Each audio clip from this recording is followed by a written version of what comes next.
Good morning, good morning, good morning. Welcome to Pillow Talk with Dr. Boyce and Dr. Alicia Watkins. My name is Dr. Boyce Watkins, and I am up early with my lovely wife, Dr. Alicia. How you doing today, babe? Good morning. How you feeling this morning? Feeling good, feeling good. We went to the gym yesterday, and that was cool. I enjoyed lifting weights with you. How's your arms feel? How's your body feel My from body lifting feels weights? good. It's You don't have the burn. You don't have a burn from the next day. nah. Well, like I stretch. Do you stretch after you work I out? stretch, but I got a burn. Oh, Yeah. okay. Yeah, you got all those jiggly parts. Sexy jiggly parts. I You're like my jiggling, jiggle. baby. Go I ahead, like. baby. I have to say, like we were talking about that this weekend with the family. That the best way of losing weight and getting your body in shape is to just love the body that you have. Mm, That's the first step. okay. Just love Well, it. I guess if you love something, you want to make it better. So that might be a good way to look at it. Because I mean, if I'm like 100 pounds overweight, I'm not gonna really like love my body. You have to. It starts there. It starts with just loving your body. So self love. Everybody type Mm-hmm. self love in the Self chat. body love. Type body love in the chat. Yeah. Hello, El Cinico. El Cinico, he says, you are an inspiration, Uncle Boyce. Well, God bless you. Thank you so much for those kind words. Joy Harden and Gold Mine Tree Tribe TV. Smash that like button. Thank you. Yes, That's please hit what's the up. like button. Uh, Tariq says, what it do? What What it it do? do? That's right. What That's what it it do? is. What it do? Yeah, I mean you have three children. What it I've do? had three children, What it did? boys. What about three children? What's it got to do with what it do? Well, it has to do with your body. Your body changes when you have children, but you gotta love it anyway. Oh, Yeah, are we still talking about that? well, he said what it do. I was thinking about that. But you are right. Three Oh children wait. will work your body out. Oh, I thought we were talking about You know what? exercise. Shout out to mothers. I mean, really, thank you. You're Seriously, welcome. that is like the ultimate job. Like that, y'all understood the assignment. That is like, I mean, really to be able to like, first of all, to make that sacrifice of what It's a having a baby does to sacrifice. your body, Hmm. your hormones, the pain of childbirth. It hurts. Yeah, it's very painful. I mean, it's crazy. Just it's well, in the uncomfortableness of being pregnant sometimes. Well, you know what? Shout out to the men, to the black men that help us in our in our childbirth, and True that. shout out to the Thank you. work it takes. It's a team Thank you. We to accept your raise these kids. we accept your apology. Apology. I'm playing. I'm playing. Well, today the topic we wanted to hit was this interesting story. You were reading this story this morning and on Acorns TV and it was basically where apparently there's a study that says that 70% of all Americans think that they're middle class, which Isn't I that mean, funny? it's fascinating because that can't be true. It It can't. can't be. I think the study was really interesting because they asked economists. And they said, "What's going on here?" They're like, it's more like 31% of Mm, Americans are living in the middle class lifestyle, are wow. actually middle class based on their income and what middle class means." Ooh, okay. And Distracted me. you are so you are so funny. Anyway, yeah. So I thought that was interesting. And then they asked a bunch of psychologists and sociologists, what do they think? And Mm. and then they kind of explained it a little better.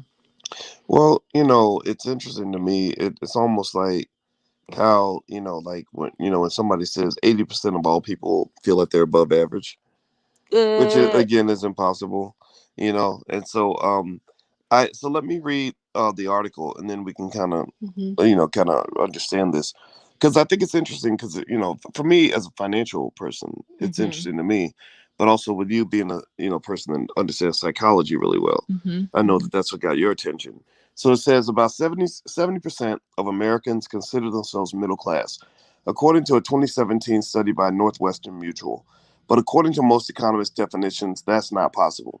One of the ways the Brookings Institute defines middle class is those in the 20th to 80th percentiles of household income. This would make 60% of American households middle class. Oh. Okay, there. So, well, Okay. that's. I mean, that's what they say. 70%. Okay. The Urban Institute defines middle class as those whose income is from 250% to 499% of the federal poverty line.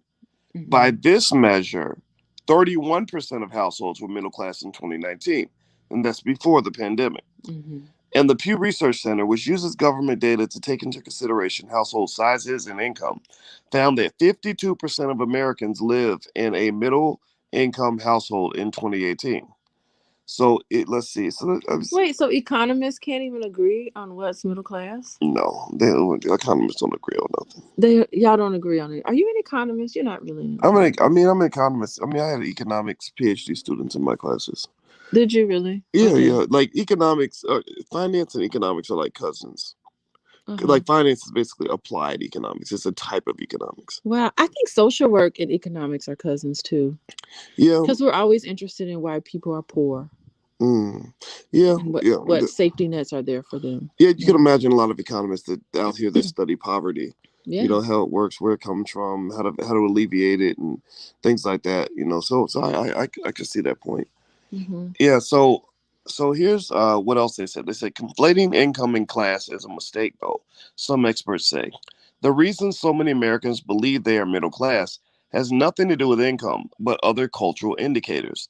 Some broader definitions of the middle class factor in are education, occupation, self perception, or mindset.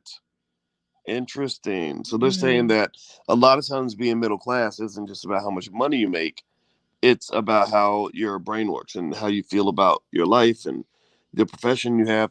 And what's interesting to think about just college in general and how Mm-hmm. college has created so many like highly educated poor people, right? Like seriously, like Yeah. I'm 150,000 in debt. I make 40,000 a year, but I have a piece of paper on my wall that reminds me consistently that I'm better than you. Well, I mean, think about like if you make however much money that you make, it's the type of job you have. Like, are you putting on a suit and tie and going to work, getting up and driving and going to work? Mm. Where do you live? Who are your friends? How you hanging out on the weekends? What are you doing with your life? That's more of a middle class. So if you live um in a neighborhood that with high poverty, high crime neighborhood, and you make $40,000 a year, you're a different person than somebody who lives in the suburbs making $40,000 a year. That's so true. Yeah, That it's a lifestyle. I think that's what they mean by cultural. Well, it's interesting. Because I remember seeing a TED talk from a black woman Hmm. who was a graduate of Harvard University, and she talked about how broke she was. She talked about just like how embarrassing it was because she had to maintain this image of doing well Uh-huh. because she went to Harvard. Of course, you're doing well. You went to Harvard. She had an MBA Yeah. from Why? Harvard. Of all degrees, she had an MBA. Okay. Well, hold on. What's wrong with her that she isn't doing well? I Like, don't I don't know, but white people invited her to do a TED talk. oh, okay. But that doesn't make. Here's the thing. Like, getting a college degree in and of itself is not going to automatically put you somewhere. It's what you do with it. It's a tool, Yeah, right? but processes. This is what's really interesting. Just speaking on the lady from Harvard, Mm-hmm. who was struggling financially. I mean, like flat broke, and had an MBA. She had an MBA, Masters in Business Administration. Business is about making money. Mm-hmm. I was kind of like, wow. Like she gave the TED talk, and it was, so the audience was full of these liberal white people who were like, oh my god, that is so terrible. What That did that she talk about? Because it's got to well, be. I'm thinking it's well, multifaceted. she talked about the stress of pretending, having to pretend to be something she wasn't, because she was pretending like she was living the Harvard lifestyle, and she would go to a fancy dinner and like be checking her bank account balance, and it would be like $22, and she'd be hoping somebody else would pay the tab. Yeah, I have a lot of questions for her because what I'm saying is that having a Harvard degree, you have to use that. Like, why is she not using that? You have networks, and how did she spend her time in college? Did she not have friends? Did she not have friends? And there's a social capital to going to a school like that. It's like she did not understand the assignment. She didn't know. Like, there's no excuse for that. Well, what you what know what actually happened was I would be willing to bet you that um she now Was make she just cranky? Was she hard to get along with? no, I don't know what it is. It's got to be some personal, individual factors. Well, there it's multifaceted, right? right there were, but it's and I agree with you, right? And that's kind of what we do. We'll take something that is specific to the person, Uh huh. but we'll make it systematic. Like this happened to you because you're black. But most black Harvard graduates I know are not um struggling financially. So I think in her name here she Oh, is. you found And her. I don't want to Okay. make fun of her. Her name was Elizabeth White. Uh She huh. did a TED talk. It's called 55 Unemployed and Faking Normal. And I would be willing to bet you that what tends to occur is when you have a certain status, like you went to a fancy school and all that, everybody's like, "Oh, look at you! You went to Harvard." So you kind of have to fake it, like you gotta, or not fake it, but you gotta like maintain a certain image. You have to live in a certain kind of house, drive a certain kind of car, wear certain kind of clothes, or people feel that way, But right? she should be able, with a Harvard degree, she should be able to get a job. You would think that, I right? have a lot of questions for this lady. Right. I would What's ask. going on with Right, you? right. And she did tell the story as if it was like I have no idea how this happened to me. Like Like, this hello. is yeah. Well, She's smart enough to get into Harvard, but not smart enough to do anything with it. but you know what? I don't want to clown her. Right? I don't want to make fun I of her. just have a lot of questions. That's I all. would ask questions. I would Hmm. certainly ask questions, and I think what really got to me about that was it made me think about what Dr. Claude Anderson always talks Hmm. about how white schools will teach black people how to manage a white man's business, but will never teach them how to build a business of their own. Oh, I absolutely 100% agree with that. But even when you're managing the white man's business, they pay you for that. Yeah. Well, it could be. Even though we know that black people make less money for the same job. We understand that, but it still has to be a living wage. It could just be overspending. Like it could just be, maybe I made 75K and I Girl, spent 90K. I mean, if you do that, like if you are a person who makes, if you're a person who makes 200K and you spend 250, you're worse off than a person who makes, 60K and spends 45. yeah, so what's going on that she feels like she has to spend so much money? Well, You Harvard, know that she like, has to waste all that money. well, I mean, again, it's like, But it's I mean, again, it's the Harvard, it's the elite image. Like that's hmm like I encourage everybody to let go of that stuff. Like let go of trying to keep up with the Joneses and present an elite image, especially if you know you're doing well financially. You hmm ain't gotta impress nobody. Who cares what those fools think? yeah. Seriously, when Well, when when we went to buy our car, we got the car that we wanted because hmm we wanted to be comfortable in our car. We did not think for 1 second about, oh, what are the neighbors gonna think about our car?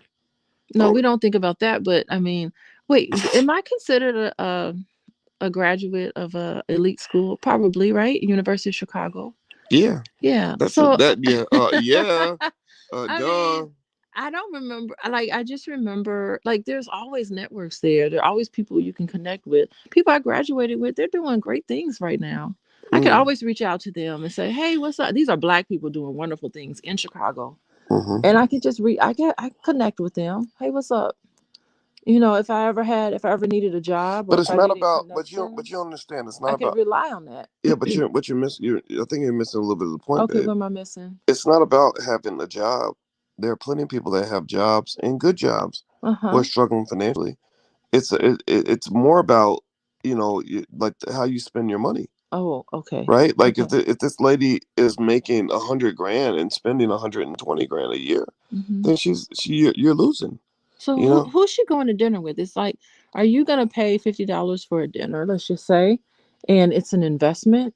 It's like a networking dinner where you're making networks and you're connecting with people and you have all these opportunities. She's an MBA, right? She should be able to. Yeah, but sometimes you can network and it just doesn't give you what you're looking for. I mean, Yeah. So Jill, that's why it makes me wonder about her individual things. Like, yeah, is she prickly kind of a person? Is she she could be. hard to be around? I don't know. Well, you It's never know. I mean, personal well, traits, I and believe. we can't speculate on who she is, I'm just as throwing a person, ideas out there. right? And and maybe it was a matter of, and I got to go watch her TED talk again, but maybe it's a matter of her feeling like because she was 55, maybe there was some ageism Like, you know, a lot of companies don't want to hire somebody in their 50s. That's so true. They rather Yeah. hire that young 29-year-old or 32-year-old or whatever, right? So it is all possible, right? But I would just say at the end of the day, um, I believe for Black people, you got to be able to create your own destiny.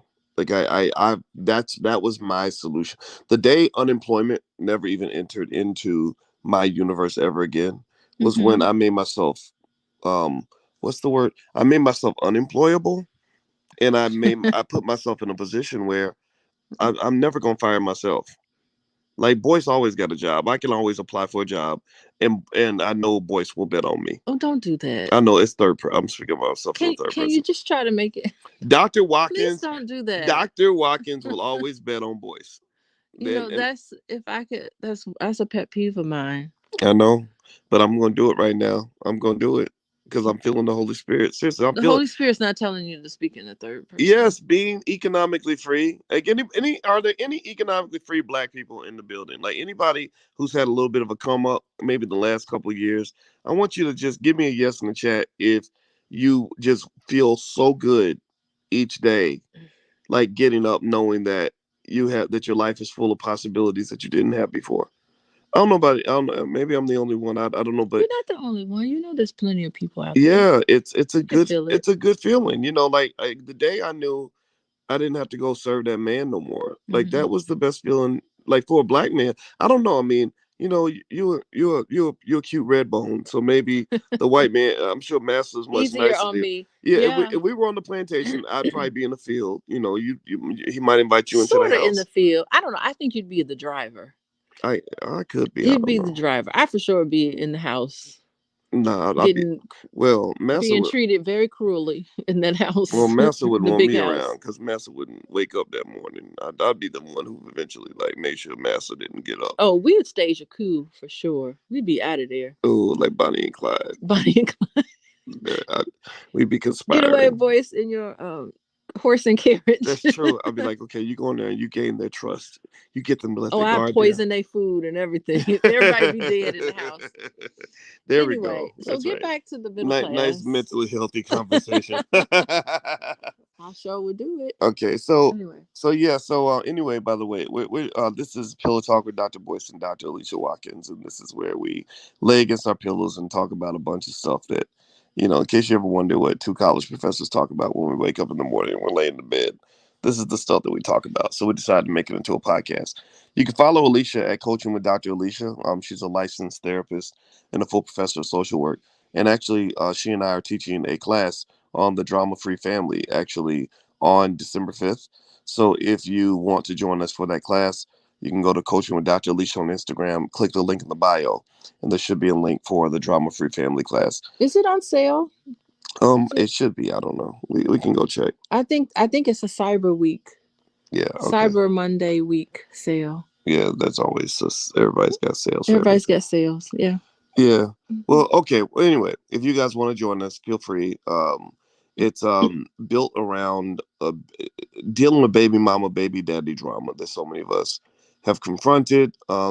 Dealing with issues with children, blended families where you bring your families together, and these tools, you know, are proven by research, and I think that it's beneficial to learn how Hmm. to just get along, you know, especially with the holidays coming or we're in the holidays and everything. Yeah, I also think that it's also important that I would like for us to focus on forgiveness. You Mm, know, having that sort of forgiveness and gratitude and appreciation is really important when you're dealing with all these different people in your family, yeah. extended family, exes, new boyfriends, new husbands. No. You Yeah. know, all of that. It takes a level of understanding other people's perspectives Oh my God. Does it and the ever? challenges that all of us face. Does it ever? Oh Yeah. my God.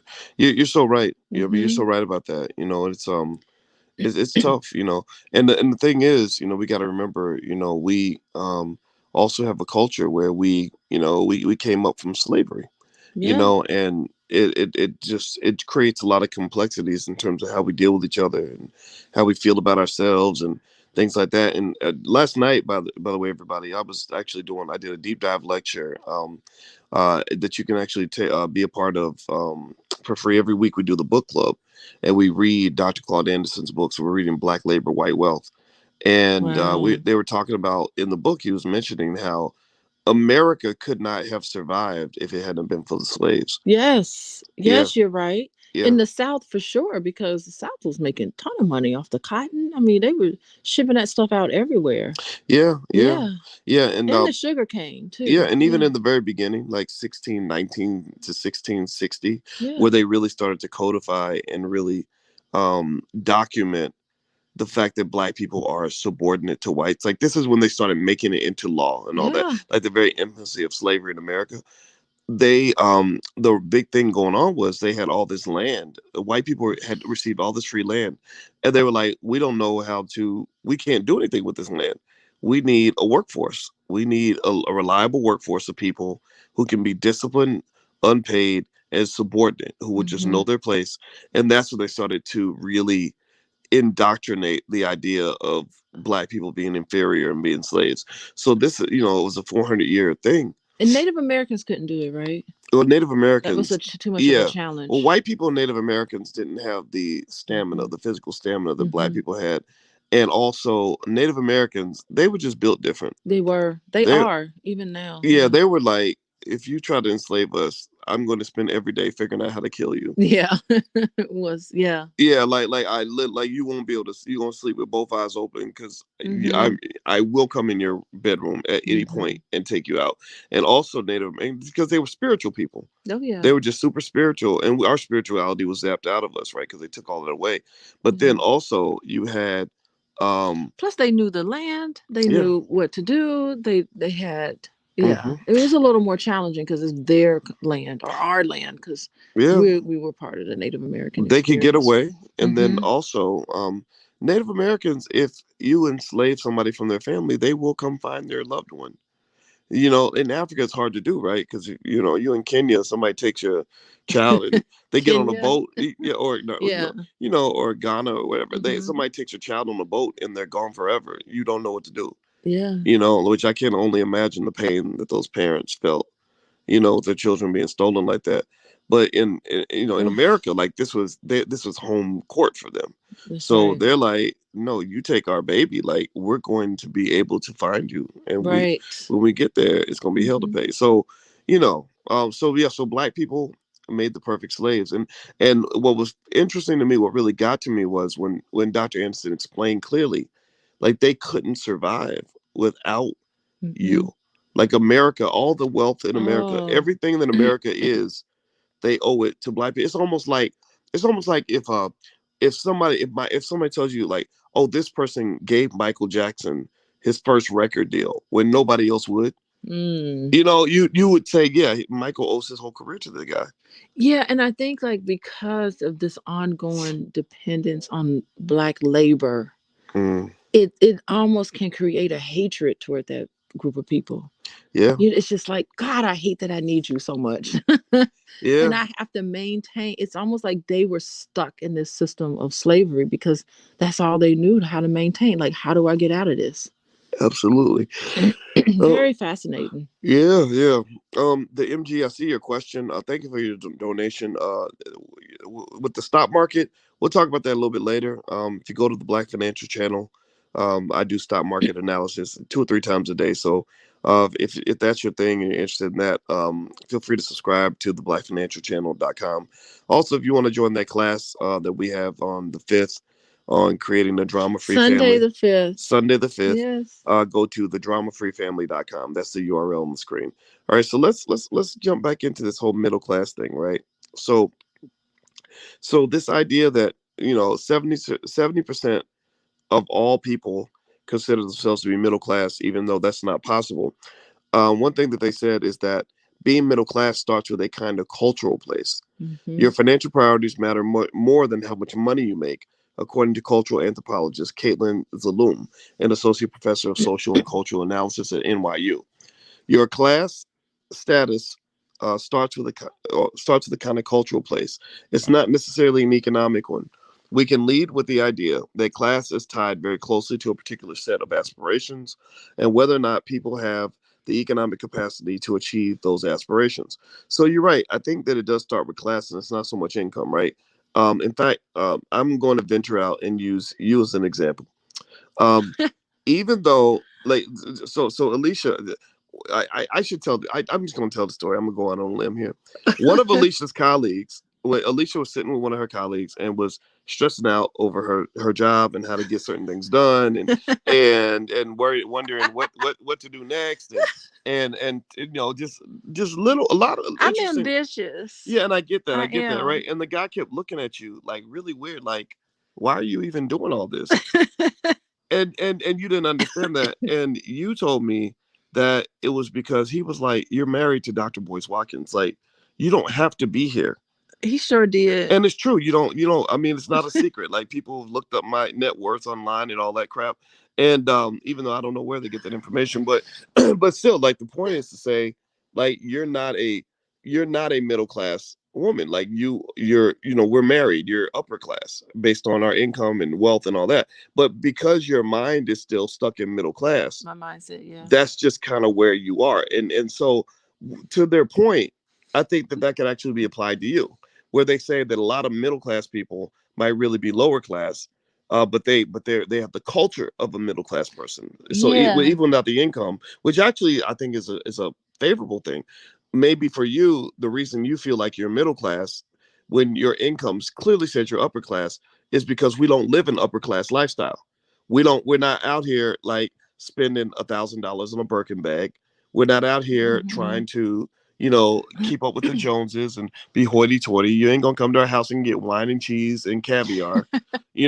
Like, no, you're not gonna see 3 Range Rovers parked in the front, in the front yard, right? Every now and then you might see a drop of something that does show a little bit of, that does kind of reveal that we're a little blessed, right? And I'm honored by that. But we're not into that crap. We don't think that way. So we live a middle class lifestyle, even though our income is, like, we don't tell our white neighbors how much money we make. Like there'll be no reason to. But it's kind of like when they do find out, they're kind of like, whoa. So maybe that's the point, right? It's mindset. It's where It do you really is mindset. where It do you live really mentally? is. Yeah, I don't need to live in the space of upper class anyway. Like, I don't care about being in the 1%. I just want to be happy. Yeah, because later in the article, you haven't gotten to that, but later in the article, it said sometimes being poor is so stigmatized that poor people are just like, I don't want to be associated with that, even though your income is not adhering to a middle class income. It's like, I Interesting. don't want to be associated with all of those things of poverty. Huh. And so you just mentally put yourself in the space where you are middle class, but even though you really don't have the elements of a middle class in terms of economics. Oh my God, I have a theory. What's your theory? My theory is that it's stigmatized to not just be lower class, but it's also a little stigmatized to be upper class. It is Nobody stigmatized. wants to be in the 1%. So No. so maybe that's why we just kind of like, we're like, no, nothing to see here. We're middle class. We're good. Yeah. Well, rich people are stigmatized too. Yeah. Like Well, there are people they're who the one have, percent. That's what I was yeah, talking they're about. the people have negative views about people who have money. That is so true. They do. That's true. It's like there's something wrong with them. Like they're bad. They must have done something unethical to get it. Well, my brother had he had a really interesting saying that he shared with me that I thought was profound. He said the world hates clever people. They do. And I said, "What do you mean by it?" And he said, "Yeah, like if you're a hustler, and I don't know if anybody else has gone through this, but like if you hustle hard and you're creative and you figure out a way to make a lot of money without working yourself into the ground, people would just get mad at you for that. Yeah, they do. They're just like, screw and you." and it's uncomfortable for people to talk about money and how much money they Mm. make. Like we're very uncomfortable with that. You just don't want to. You just don't talk about it. It's rude to talk about how much money you have. Right. And Yeah. honestly, why in the world would I even, if I'm sitting there, I'm trying to connect with my friends. Right. Why do I even have to bring up money? It's like talking about the size of your junk. I'm not gonna bring. TMI. It's TMI. We don't want to hear it. So Right. I'm it's not in right. that taboo category. Yeah. Yeah. Don't be talking about your junk at the dinner party. Like, Yeah. But enjoy dinner. in subtle ways, you get to know how much money people have, because it's like, what did you do over the break? Oh, well, I went on vacation. Where did We you go? we summered. We We summered in summered. Martha's Vineyard. There you go. When summer is a verb, that's when you know you made it, right?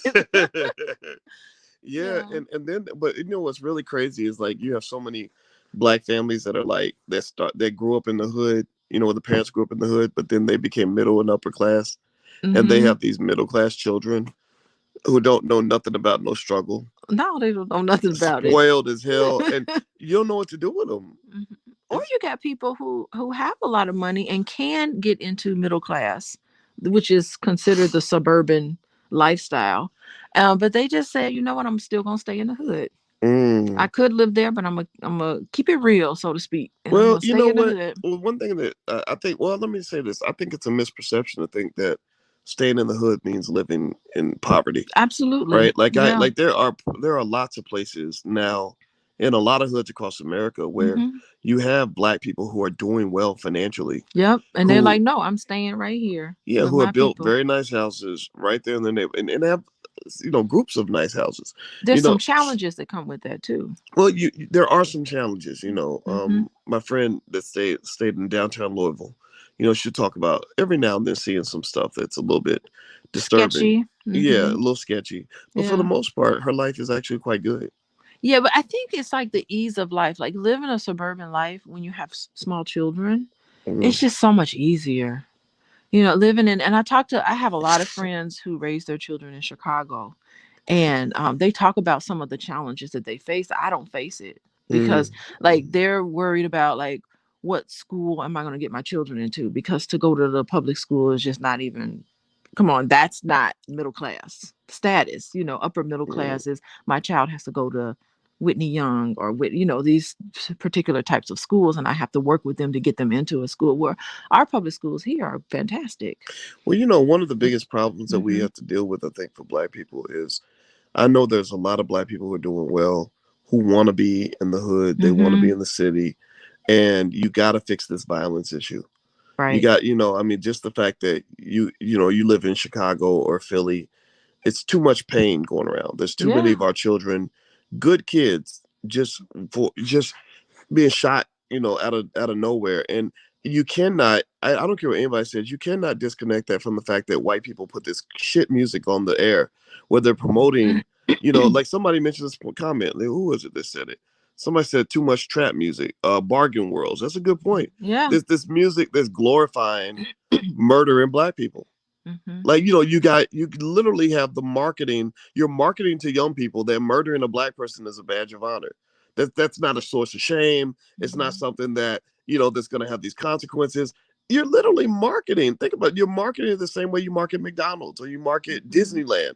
Like, kill a Hmm. black person and your status goes up. Your credibility goes up.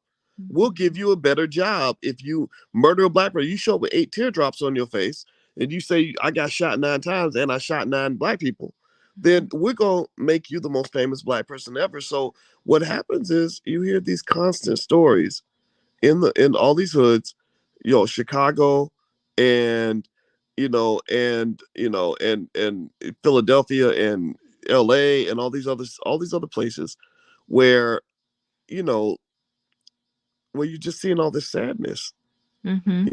These parents, these heartbroken parents who are saying, damn, my child was a good child, like they weren't hurting nobody, like I raised my baby right, and he just got shot on the way home from school you know That's going to eliminate a lot of people from those neighborhoods, and I don't have to worry about.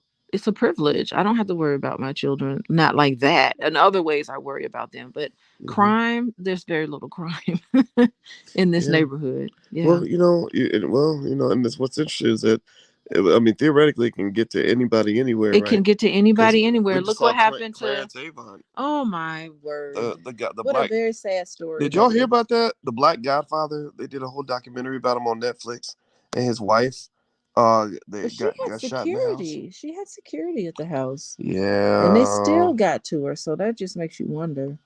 Well, it does make you a lot. I've heard a lot of people say that the murder of Clarence Avant's wife looked like an inside job. Now, who was responsible for the inside job? I dare not speculate, and I want to be respectful in all of that discussion because, one of the people that I love the most and respect the most is Kenny Gamble out of Philadelphia, who is very close to Clarence Avant, and so I won't dwell on that too much, but I will say that it was sad, and they connected it to this crime wave. They said L.A. just has this crazy crime wave going on, where Do you think they specifically went out for her? Like, forget about everybody else. I'm going for this lady. Do you think she was like targeted? Well, wasn't he in the house? I don't know. We don't know if he was in the house. It happened at 2:30 in the morning. And they had security guards and all that? They had security at the house, which is really interesting. Yeah. So the inside job theory, conspiracy theory at this point, that makes sense. Well, they refer to him as the Black Godfather, and Queen's Reflection says, seems like a hit. Yeah. Well, in the movie The Godfather, there were a lot of hits. Yeah. Don't associate your name, Boyce, with any sort of mafia terminology. I don't want to be the Godfather of nothing. No. The consigliere. The Godfather of the internet. The financial consigliere. No. You are so funny. Yeah. Well, that's not. We shouldn't be. We shouldn't make fun of this because this lady lost. Yeah, it is, and I didn't mean to make light of it. But I'm very sorry to see that this happened, and it, and I mean the violence is everywhere in America, and America has more guns than people. Yes, they do. That right there shows that we are mentally ill. I don't think any other country can say that. No, I don't think we're just a gun-toting country. I mean, our entire foundation was on violence. So, of course, that's what we're going to be about. Yeah, yeah. By the way, everybody, you're listening to Pillow Talk with Dr. Boyce and Dr. Alicia Watkins. If you could, take a second to hit the thumbs up button, thumbs up, share, subscribe if you haven't done it yet. And we started off talking about the title of the video, but as y'all know, we tend to just we do streams of consciousness here and talk about whatever is interesting going on in the world. And so, so speaking of that. I like digressing. Yeah, absolutely. So speaking of this, oh, and by the way, the dramafreefamily.com, that's where you can go if you want to join our class on how to create a drama-free family. We're actually doing that class together on the 5th. It's a one-day event. So if you'd like to join us, go to the dramafreefamily.com. So speaking of Clarence Avant, did you know who his daughter's married to?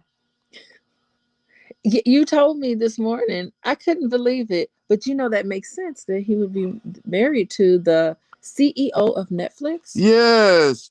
She is married to the CEO of Netflix. His daughter is married to the CEO of Netflix. Wow, that'll get you some inroads in the movie industry. What a great way. That'll help you make some connects. Wow. I did not know that. That's so interesting. Yeah, her name's Nicole Avant, and she's married to Ted Sarandos. And I got to look up Ted's bio. Sarandos. That sounds like a Italian name. Interesting. Anyway, well, if you're gonna let white people in the family, I guess he's a good standard. Because at least it's funny. Not no broke white person. Right. At least Where'd you find? If you marry a broke white man, I'm gonna give you the side eye.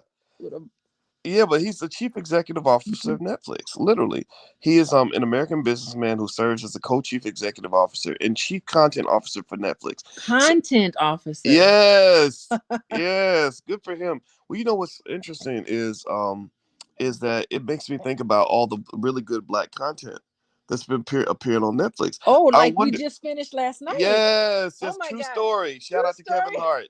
That was such a great series. Oh, it was the best. Did anybody else watch True Story with Kevin Hart?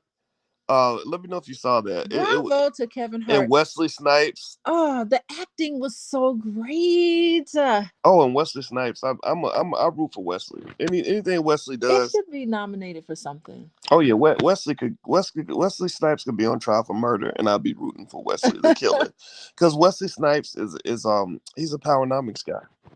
He is a powernomics guy. Yeah. Dr. Claude Anderson talks regularly about Wesley Snipes and his support for the B1 community and powernomics and all that, and so you got to root for any Black person out here who's really fighting for Black people. Yeah, so, I forgive him for making that comment about black women. Remember, What long is? time Oh no! ago, he made a comment about black Why are women we I didn't digging up like. old stuff? Oh, what did he I say? am digging up old stuff because What? I still But you know remember. what? Hey, if he said it, he said it. What did he say?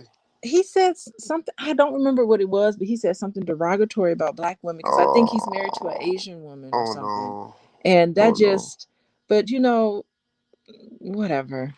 Oh, but yeah, that's not cool. Well, I'm sure Yeah, Wesley is sorry. I hope he's sorry. I don't think he's sorry, but We can't have that. We can't. No disrespecting black women I up in do here. remember that, and I don't remember what he said, but it just stuck with me. Like every time you say Wesley Snipes' name, I just remember, oh, he made that comment about black women. Well, you know what? I don't like that. If he said it, if he said it, he needs to be held accountable for You it. can't Ain't no. categorize an entire group of people like that. That's not fair, Yeah. Oh, especially since your mama was a black woman. But Ooh. Wow. So yeah, I I'm didn't looking at like this. that. They said are black women still mad at Wesley Yes, Snipes? we are still mad at you, but he did Damn. a wonderful job in that movie. I kind of forgive him a little bit, but it stays with me. He was tried in the port. So this is according to a 2015 article in the South Florida Times. They said Snipes was tried in the court of public opinion about comments he made in an Ebony article regarding black women. Yes. Many black women were done with Snipes after he made the comment, but they don't mention the comment. They said dating an Asian woman at the time, Snipes weighed in on how he thought black women felt about black men dating outside of the race. He said there are still black women who get an attitude Yes, we about black do. men with Asian, white, or Hispanic women. His theory for why. Quote, I know we've all been hurt and we're all very wounded. We have to acknowledge that, both male and female, in the black experience. We're a wounded people. Well, that sounds pretty good so far. And we want to possess and we want to own. We don't want to compromise. We feel like we've compromised enough. But in any What? relationship, you have to compromise. So he said he should have probably stopped there, but he continued by explaining what successful black men do not want to encounter. In response to a question posed to him during the interview, Snipes made comments regarding a man not wanting to come home to someone who's going to be mean and aggravating and unkind, and who is going to be please me, please, that many believed were directed towards black women. When he was asked to clarify, Snipes asserted that he did not mean a black woman cannot be the type of woman that a man wants to come home to, before putting his proverbial foot in his mouth by adding, quote, I want to come home and I don't want to argue. I want to be pleasing, but if I ask you to get me a glass of water, you're going to say, them days are over. Please, come on. No, black women get their man water all the time. You What get is you get you this? get me water. Yeah, but it's not just me. I'm not unique. There's a ton of black women that give their men water. Like, come on, Wesley Snipes. That's dang. Well, you know, that's the thing. But I he don't did like well, that. let's just Wait, be how many years ago was that article? I don't. Well, the article was written in 2015, and they Oh, said, "Are black women still mad at Wesley Snipes?" So I don't know what year the Ebony um piece came out, it but was a maybe it long came out time ago. really okay. You know, but so maybe he's evolved since then. But here's the thing, right? Hmm. And then I see an article in Post Bougie that says, "Irrefutable Black Truth: Wesley Snipes hates black women." Hmm. I don't agree with that. I don't think that comment says he hates black women. He was defending himself as to why he was dating an Asian woman. So he was trying to say, "I'm dating an Asian woman because black women don't do this," and that's a Mm. mistake. Well, I think anytime you generalize, it's not going to work. I do agree. You agree with me? Yeah, Yeah. I think, and well, we've been practicing agreeing with each other, Lord, Lord, Lord, help me if I ever were to imply that you could make things make be hard to get along with, because I would end up hearing about it for 3 days. Oh my God. Is this the case in point what Wesley Snipes was talking about? You know what? No, you know what it is. It's not that. You know, I think I just really think in general, and we all do it. We all stereotype. Part of the reason, honestly, I don't get offended. I don't really when white people stereotype me is because, one, I don't care what other people think. But then number two, I honestly think a lot of us do. I hear people all the time say, well, you know, white people. Like, I'll talk about white people and their dogs. I'd be like, you know, white people love their dogs. And that right there, if somebody said that, if a white person said that about black people, well, you know how black people love their music. You know, We do love that you know how music. black people love their chitlins. Well, no, but it would be seen as racist. It'd be like, oh, you're racist. You think every black person eats chitlins?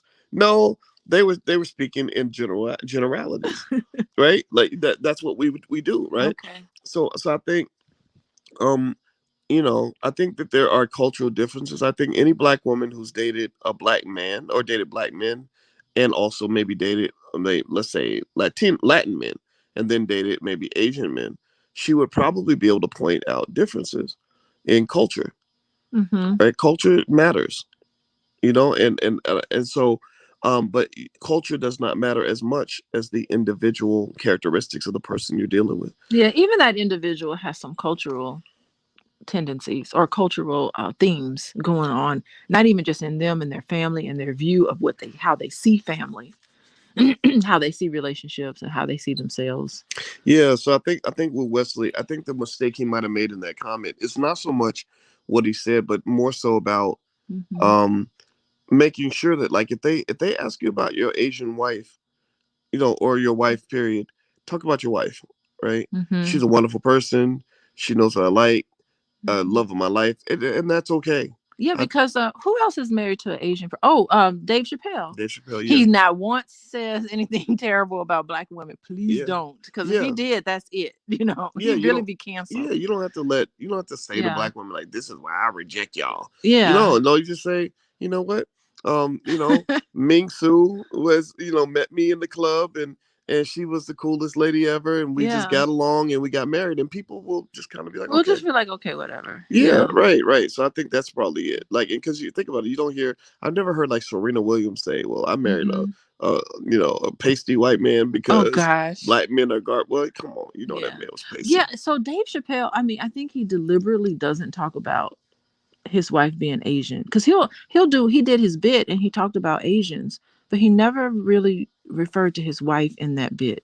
Oh, he don't talk about his wife. In He terms of he. that, he talks about his wife a lot, but he doesn't talk about her I've never heard him talk about his racialized. wife. Yes, he did. And He does. really, In I, his bit, he'll talk about his I wife. have never heard him talk about his wife. But he doesn't talk about his wife in a racialized sense, Really? Okay, which is okay. very smart on his point, because he knows his audience. Usually, when I see Dave Chappelle, I do not see him with his wife. He's I, with I'm his sure. wife a lot. I'm sure he does red carpets and stuff with his wife, but most of that stuff, like when I saw that whole controversy with his last Netflix special, I didn't see hardly anything that. I like her. She seems to be I mean, pretty. she definitely seems Yeah. cool, and Dave Chappelle's cool. Dave Chappelle's real cool, but Hmm. I kind of feel like, for certain people, they kind of do like a Kamala Harris, because Kamala Harris rarely talks about her husband Doug. You I know, forgot that he was married. She was married to right, him. right, Yeah. and you forgot because they're not marketing it. They Okay. market to you what they want you to know. Like, for example, I bet even though you forgot that Kamala was married to Doug, I bet you didn't forget that she went to Howard.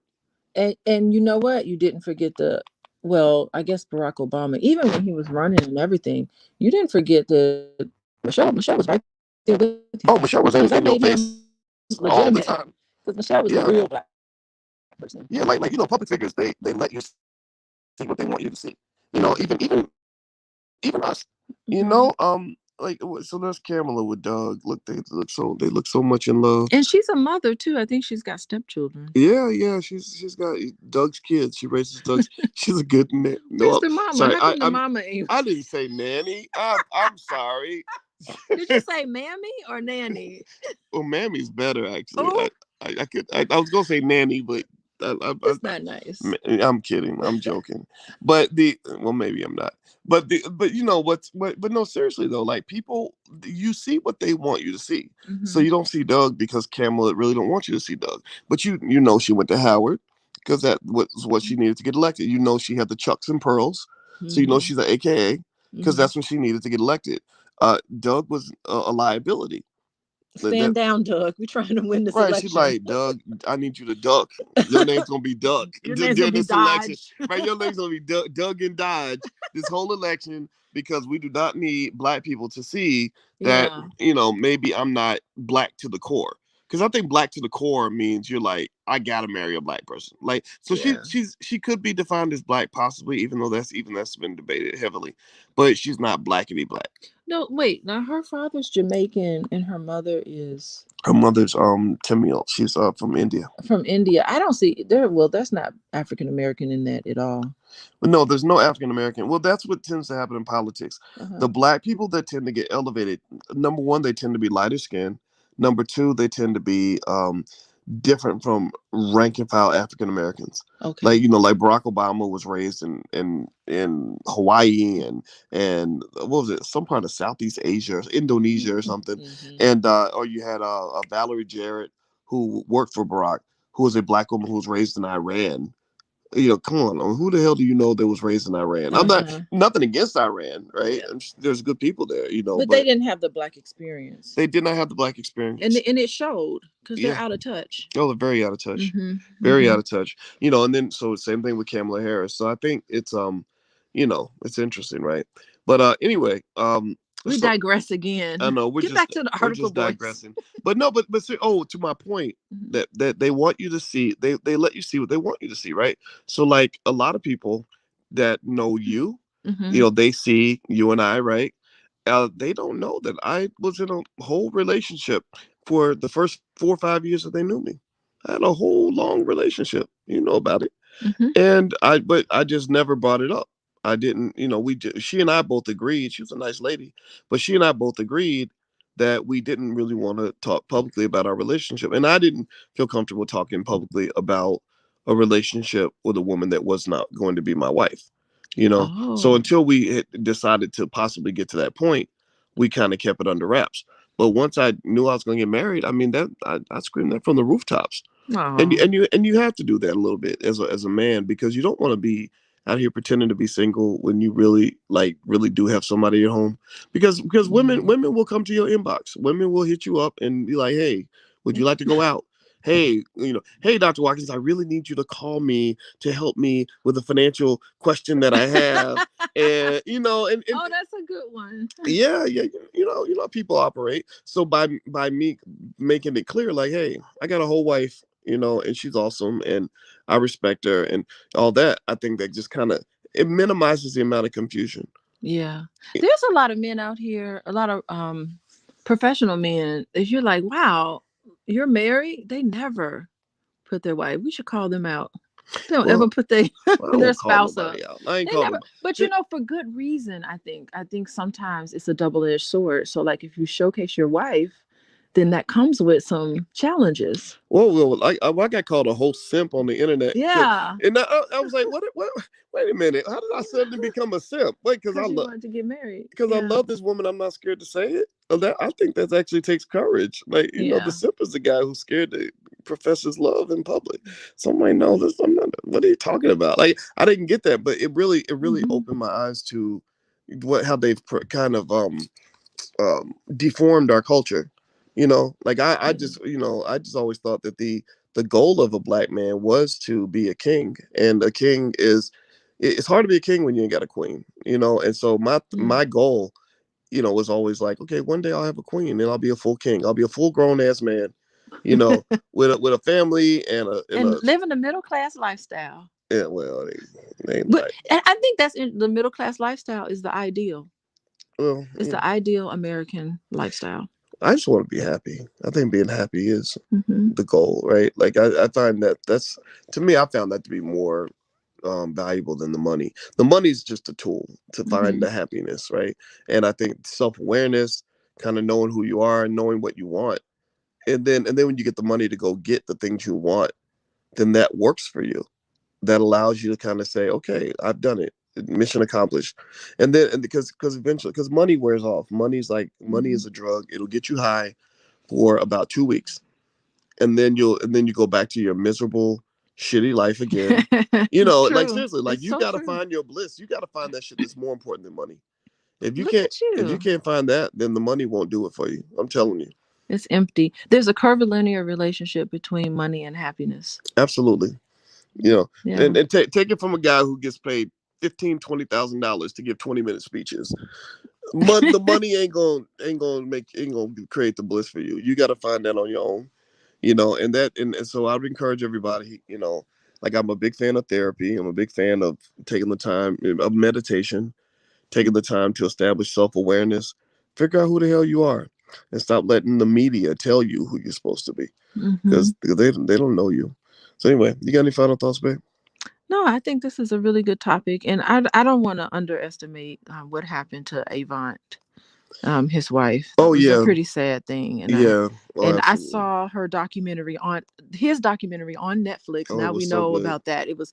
I encourage everybody to take a look at that. And she's featured in there, and their relationship is featured in that documentary. And what a remarkable woman she was.